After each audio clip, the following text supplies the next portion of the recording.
चलो देखो, सबसे पहले ये जानते हैं कि वाच्य होता क्या है। इसको इंग्लिश में वॉइस कहते हैं। वाच्य क्या है? देखो तो वाच्य क्या होता है, तो इसका डिफिनेशन सबसे पहले लिख लेते हैं। इसका डिफिनेशन होगा कि वॉइस इज ए सेंटेंस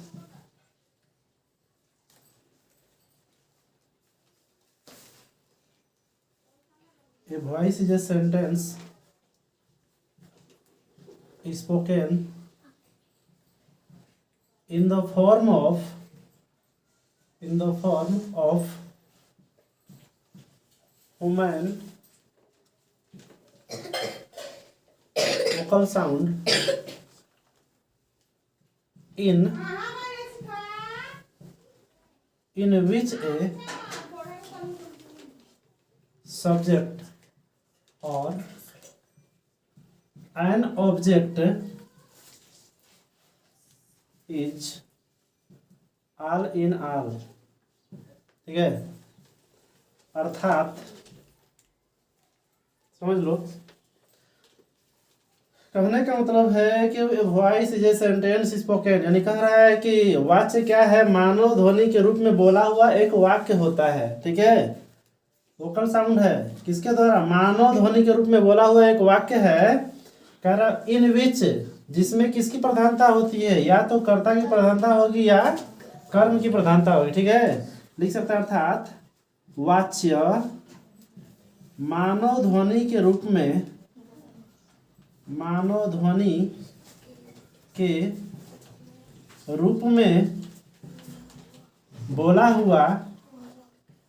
बोला हुआ वह वाक्य होता है। वह वाक्य होता है जिसमें किसी कर्ता या कर्म की प्रधानता होती है। कर्ता या कर्म की प्रधानता होती है। वाच्य मानव ध्वनि के रूप में बोला हुआ वह वाक्य होता है जिसमें किसी कर्ता या कर्म की प्रधानता होती है। एग्जाम्पल देख लो, हिंदी में पहले इससे एग्जाम्पल देख लेते हैं। जैसे राम आम खाता है। राम आम खाता है, यहाँ पर अगर देखेंगे तो यहाँ पर प्रधान कौन है? राम। पूरा सेंटेंस जो पूरा वाक्य किस पर आधारित है? राम पर आधारित है। ठीक है, इसलिए यहाँ पर प्रधान कौन है? राम। अब देखो इसी चीज को अगर लिखा जाए, आम राम के द्वारा खाया जाता है। आम राम के द्वारा खाया जाता है। ठीक है, आम राम के द्वारा खाया जाता है, यहाँ पर प्रधान कौन हुआ? आम। ठीक है, जो सेंटेंस किससे शुरू हुआ? आम से शुरू हुआ ना, तो यहाँ पर प्रधान हो गया आम और यहाँ पर राम, यानी इसमें क्या प्रधान हो गया? सब्जेक्ट, और इसमें क्या प्रधान हुआ? ऑब्जेक्ट। तो इसमें यही चीज है कि वॉइस क्या है, तो व्हाट इज ए वॉइस, यहाँ ए रहेगा। What is a voice? A voice is a sentence spoken in the form of human vocal sound, यानी कह रहा है कि वाच्य जो है मानव ध्वनि के रूप में, human vocal sound है, यानी मानव ध्वनि के रूप में बोला हुआ स्पोकन किया गया है, यानी बोला हुआ वह वाक्य होता है, सेंटेंस है। ठीक है, वह वाक्य होता है इन विच ए सब्जेक्ट, जिसमें किसी कर्ता, और एन ऑब्जेक्ट, जिसमें किसी कर्ता या कर्म की प्रधानता होती है। ठीक है, अर्थात यहाँ लिखे हैं कि वाच्य मानव ध्वनि के रूप में बोला हुआ वह वाक्य होता है जिसमें किसी कर्ता या कर्म की प्रधानता होती है। एग्जाम्पल में राम आम खाता है, आम राम के द्वारा खाया जाता है। यहाँ पर एक लिख देंगे तो भी गलत नहीं है, अगर आप लिख दे एक आम राम के द्वारा खाया जाता है तो भी ठीक है। ठीक है, अब देखो अगर इसी को इंग्लिश में अगर मतलब कन्वर्ट करना होगा तो कैसे होगा? जैसे इसका देखो हो जाएगा क्या, Ram it's a mango, Ram it's a mango, और इसका क्या हो जाएगा, a mango is eaten by Ram. A mango is eaten by Ram. ठीक है, ये तुम्हारा क्या हो गया, एक्टिव वॉइस, और ये तुम्हारा क्या है, पैसिव वॉइस। ठीक है, नोट करो। चलो बोलो अब किसको क्या दिक्कत है, सब लोग को समझ में आ गया ना? अब तो किसी को प्रॉब्लम नहीं है, तब टेस्ट हो जाए, टेस्ट हो जाए ना। चलो बताओ।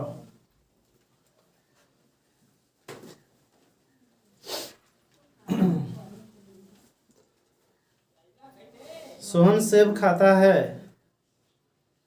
बताओ इसमें कौन प्रधान है, सोहन। एक सेब सोहन के द्वारा खाया जाता है, एक सेब। ठीक है, एक सेब हो जाएगा।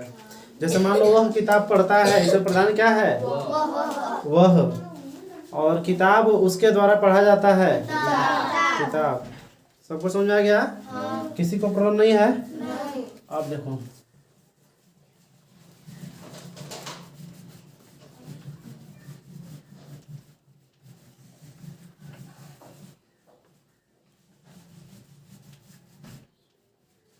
अब इसके बाद पढ़ लेते हैं काइंड्स ऑफ वॉइस। ठीक है,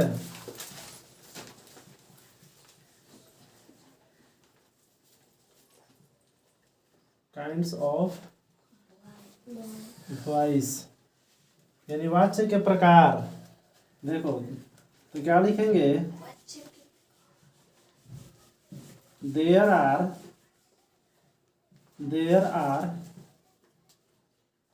two kinds,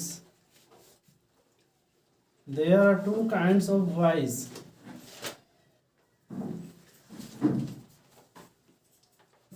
फर्स्ट लिख लो active voice,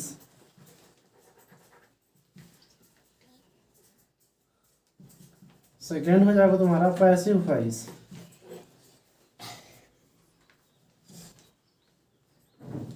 passive voice, active voice को कहते हैं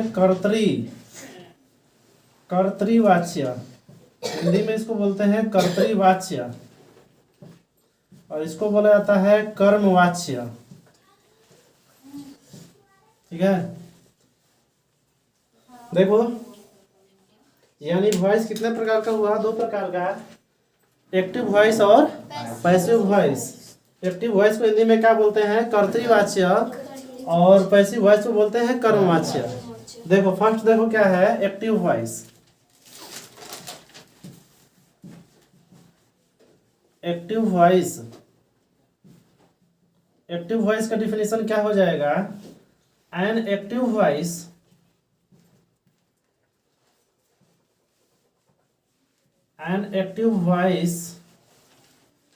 इज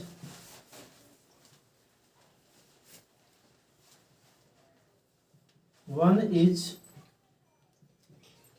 with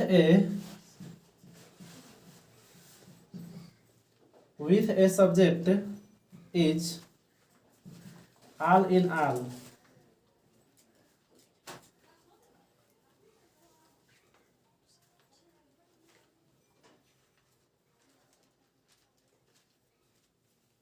ये लिख सकते हैं अर्थात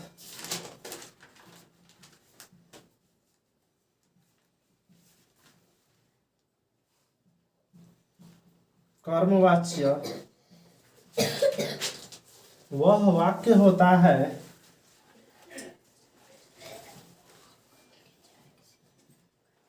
कर्मवाच्य वह वाक्य होता है, ओह रुक जाओ, कर्तृवाच्य है ना, कर्तृवाच्य वह वाक्य होता है जिसमें किसी कर्ता की प्रधानता होती है, कर्ता की प्रधानता होती है। एग्जाम्पल लिख सकते हैं, आई राइट ए लेटर, इसका हिंदी क्या होगा, आई राइट ए लेटर क्या होगा इसका, मैं एक पत्र लिखता हूँ। हाँ मैं एक पत्र लिखता हूँ। नोट करो। चलो देखो, तो एक्टिव वॉइस क्या है? तो एक्टिव वॉइस यही है कि an active voice is one is with a subject in ordinal, यानी इसमें किसका प्रधानता होगा? कर्ता की प्रधानता होगी। ठीक है, देखो यहाँ पर आई राइट ए लेटर, इसमें आई की प्रधानता है ना, मैं एक पत्र लिखता हूँ, मैं का प्रधानता है। अब देखो दूसरा देख लो,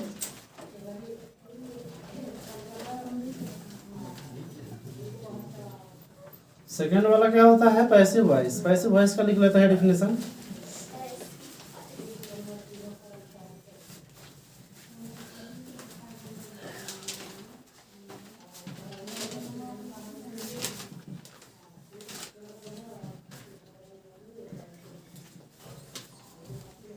पैसिव वॉइस का देख लो,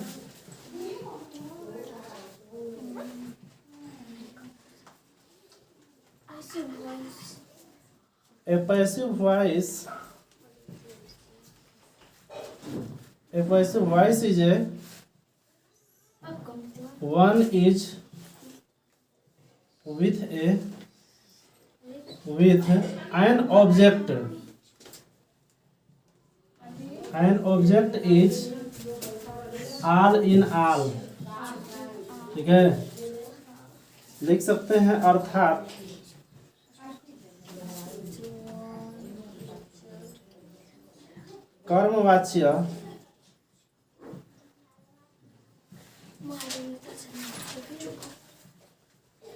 कर्मवाच्य मानव ध्वनि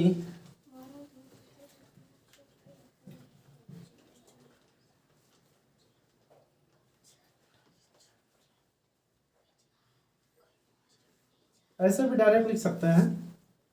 कर्मवाच्य वह वाक्य होता है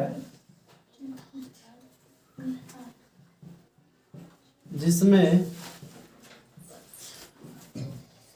किसी कर्म की प्रधानता होती है। कर्म की प्रधानता होती है।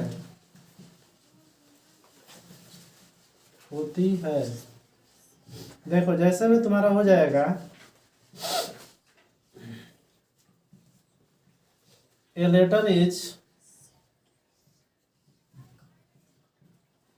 written by me, नोट कर लो इसको।